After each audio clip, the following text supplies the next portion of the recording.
Arquitetura serverless realmente vale a pena? Nesse vídeo eu vou falar um pouquinho sobre a arquitetura serverless e o que você deve levar em consideração quando você estiver planejando aí criar uma infraestrutura em serverless ou não. Então eu trouxe alguns itens que eu já coloquei aí na tela e eu quero repassar sobre cada um deles. Galera, quando a gente fala da forma de desenhar uma aplicação, ela tem muitas variáveis. Então isso não quer dizer que você simplesmente tem uma resposta sim ou não. Não existe isso daí. Apesar de TI, né, ser algo matemático, não existe a resposta clara. Existem diversas variáveis que você deve levar em consideração para desenhar a melhor arquitetura. É por isso que a gente hoje tem diversas aplicações, porque nem tudo é tão assim 0-1 como a gente pensa. Então vamos lá, galera. A arquitetura serverless, para quem não conhece ainda o que é serverless, não deixa de ver os vídeos que eu já postei aí falando sobre o que é uma infraestrutura serverless independente da cloud, como ela funciona. Então, beleza, galera. Algo que você tem que levar em consideração, quando você trabalha com uma arquitetura serverless, você fica muito mais fácil não precisar se preocupar com o suporte. Por exemplo, imagina que você é um desenvolvedor. Você tem duas opções. Então, deixa eu colocar um pouco mais certo aqui que o negócio ficou torto. Então, você tem aqui o mundo serverless e você tem ao lado o mundo server, né? Que é onde você tem o seu servidor. Quando você está com o seu servidor, você vai ter que se preocupar em ter um servidor. Imagina que você configura APIs, então você tem a sua aplicação rodando em Python, por exemplo. E aqui você também tem um servidor, porque não necessariamente você não tem um servidor, você tem que ter o seu front-end, né, galera? Então, vou considerar que os dois já têm um front-end. E aí, vamos supor, esse seu Python ele quer chamar APIs. Aí que vem o ponto, você pode tanto criar um servidor seu aqui, onde ele vai receber métodos GET, POST, que vão ser todos aqueles métodos REST API, e para executar uma ação, mas você vai ter que gerenciar a sua API, né? Você vai ter que ter o controle dela, quantas chamadas tem e assim por diante, controle de acesso e tal. Isso daí é um problema. Na verdade, esse daqui o desenho deveria ter feito aqui. Então, você tem uma complexidade adicional. Agora, quando você quer usar serviços serverless, tem serviços como, por exemplo, na AWS, o API Gateway, que eu já falei aqui no canal, que é o API Gateway. O API Gateway, você consegue criar os métodos, você cria tudo dentro dele, e quando você chamar, vamos supor, eu quero fazer um GET de uma lista de cliente. Esse API Gateway ele vai gerenciar o acesso, vai gerenciar permissões, cache, mais um monte de coisa sem você precisar se preocupar. E ele aceita de 1 a milhões de conexões, então você pode usar ele sem precisar se preocupar com infraestrutura. Enfim, daí você vai chamar ele e ele, por sua vez, vai chamar um Lambda, por exemplo, que é onde ele vai executar o código. Esse Lambda, por sua vez, ele pega os dados que estão em um banco de dados, ele retorna para o Lambda, que retorna para o API Gateway, que retorna para a sua aplicação. Então, isso daí fica muito mais fácil. Aqui, você teria um REST, onde você teria que se preocupar. Ele vai receber o método, então, mandar um método GET. Ele vai receber esse método GET. Ele vai processar isso daqui internamente. Ele não consegue receber de 1 a milhões de conexões em um simples minuto, porque a sua infraestrutura ela tem um limite, né? E aí, depois disso, ele vai no banco de dados, pega os dados, que pode ser local ou não, e retorna isso daí para o Python. Então, apesar de ter menos passos, você tem que se preocupar muito com esse passo aqui da integração entre o banco de dados. Já aqui não, galera, você usa serviços que são gerenciados. Isso é interessante. Então, em questões de suporte, fica muito mais fácil você ter uma aplicação serverless, porque você não precisa se preocupar em ter suporte daquele servidor lá, de um API e assim por diante, você não precisa de mão de obra especializadas e tal. A manutenção também, se você parar para pensar, é menos manutenção. Porque quando você tem um server, quando você tem um servidor, você tem que ter manutenção dele, analisar, monitorar e assim por diante. No API Gateway, por exemplo, e o Lambda, você monitora também, mas você monitora uma console, são métricas mastigadas, você não precisa configurar métricas, já está tudo lá. Fica muito mais fácil a questão da manutenção.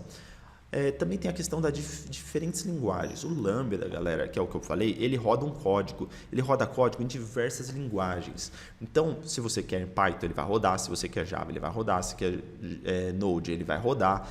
Se você quer Go, ele vai rodar. Enfim, ele roda facilmente sem você precisar instalar nada para você. Agora, quando você tem um servidor, se você tem duas linguagens, Então, imagina, você tem o Java e depois você também tem um Python para rodar algum determinado código. Às vezes você quer o seu site em PHP. Enfim, só nesse servidor você vai ter aí 3 linguagens e você vai ter que ter diversas bibliotecas, vai ter que ficar atualizando ela. Então, a complexidade aumenta. Então, fica mais difícil você ter diversas linguagens. Às vezes, você fica até com preguiça e fala, putz, mas eu vou ter que preparar no mesmo servidor. E aí, imagina, um rouba recurso do outro. Fica um pouco difícil. No Lambda, fica muito mais fácil você gerenciar isso. Questões de customizações, sem dúvida, se você tem o seu servidor, você tem muito mais possibilidade de fazer customizações do que um ambiente serverless, que ele já está preparado, já está mastigado, ele tem customizações, tem diversas opções, cada dia que passa tem mais opções. Porém, galera, você ter o seu próprio servidor, ele sem dúvida te dá direito a mais customizações, porque primeiro você tem que configurar tudo, do zero até o fim, né? Questões de curva de aprendizado. Se a gente parar para pensar, serverless gera um pouco mais de complexidade. Eu, particularmente, quando eu comecei a aprender, eu falei, putz, nossa, olha que trabalho.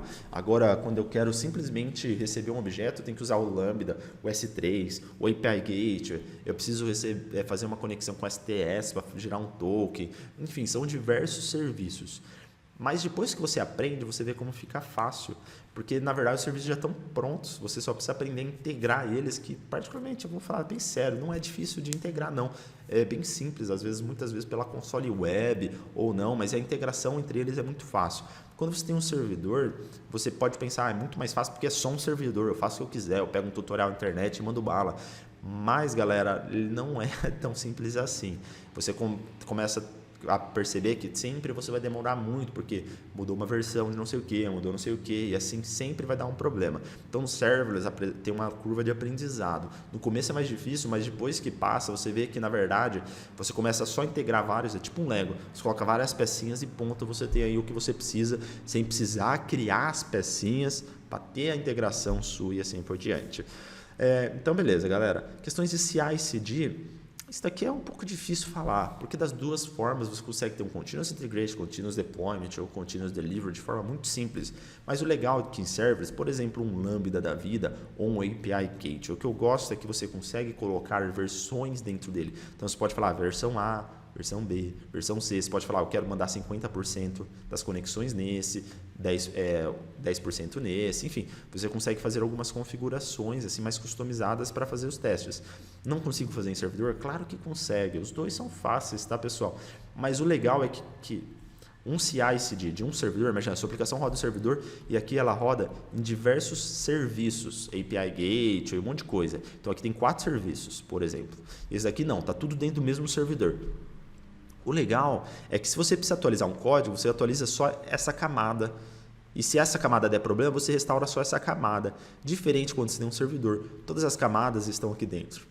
Quando você precisar atualizar um servidor, atualizar alguma coisa, todas elas vão ser afetadas. Então, por isso que talvez não vale a pena. Questões de custo, galera. Se você parar para pensar assim, no começo de tudo, sem dúvida serverless é mais barato. Você vai começar um projeto, você coloca serverless, você só paga o que você usa. Então, um servidor não. Você vai ter um servidor, você vai ter que pagar a hora do servidor. Mas a questão do serverless, ele é mais barato, porque você consegue só pagar o que você usa e tem um free tier muito grande dentro da AWS. Agora, se você for comparar os dois, a longo prazo, muitas conexões, possivelmente o serverless fica um pouco mais caro. Possivelmente, nem sempre. Mas se isso acontecer, galera, você tem que levar em consideração que você não tem uma equipe de TI só para manter aquela infraestrutura. Você tem menos pessoas para manter toda a sua infraestrutura serverless. É muito mais fácil manter do que você ter diversos servidores. Então, esse custo, na verdade, ele não vai ser nada extraordinário. Eu já li artigos sobre isso, mostrando casos reais.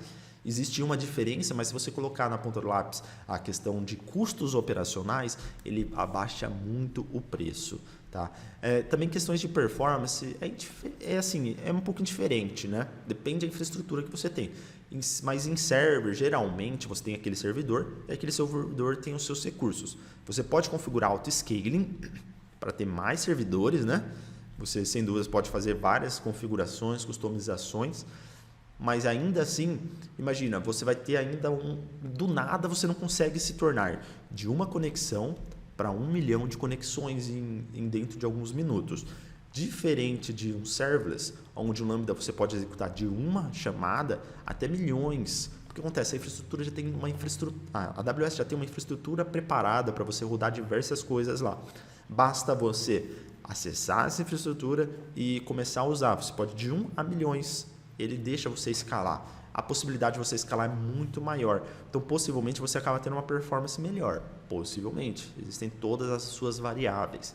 Questão de monitoração, a AWS, para todos os recursos, serviços, ela já te dá diversos painéis que te mostram monitoração, que te gera alertas, que é o próximo item aqui que eu coloquei, que é o que eu ia falar, né? Então, monitoração e alerta é meio que junto, tá, pessoal? Então, vou colocar junto. Então, você consegue tanto monitorar como gerar alertas, criar integrações de forma muito mais fácil. Dentro do servidor, não. Você vai ter que instalar um agente, você vai ter que configurar para ele monitorar alguma coisa em específico, ele vai ter que entender que ele tem mais do que um servidor ou não. Então, tem alguns pontos adicionais. Você vai ter que comprar um agente de monitoração que monitora a memória, que monitora a fila, que monitora logs, que integra com não sei o que. Enfim, tem muito mais camadas que você vai ter que se preocupar, tá bom, galera? Então, serverless é uma super boa opção. Claro que nem tudo está preparado, mas se eu fosse começar a criar um software, eu sem dúvida iria começar a criar um software pensando em serverless ao invés de server, até mesmo porque eu imagino que serverless seja sem dúvidas o futuro por questão de você ter um serviço gerenciado e você não precisar de um especialista para gerenciar esse serviço para você, porque senão daqui a pouco você precisa de 4 especialistas, um para cada item, daí você fala, me ajuda nisso, ele fala, não, isso daqui eu consigo ir até esse ponto, agora você depende de outra pessoa. Isso parece brincadeira, mas essa é a realidade nossa hoje com esse diversos serviços, servidores que a gente precisa se preocupar. Em serverless é muito mais fácil, às vezes você consegue ter um profissional especialista em cloud, que ele já tem um conhecimento geral de tudo, mas é o suficiente porque todo o resto é gerenciado pela AWS. Então, no máximo, ele abre um ticket e a AWS responde dentro de um SLA que você acordou. Tá bom, galera? Então, isso daí que eu tinha para falar. Se você ainda não é inscrito no canal, não deixa de se inscrever. Se você ainda não está me seguindo, um curtir aí, não deixa de curtir. Se tem dúvidas, posta aí nos comentários. É isso aí, vamos para frente que tem muita coisa para ser aprendida nesse mundo cloud, muita coisa que facilita a nossa vida. Tá bom, galera? Então é isso daí, até o próximo vídeo. Vamos.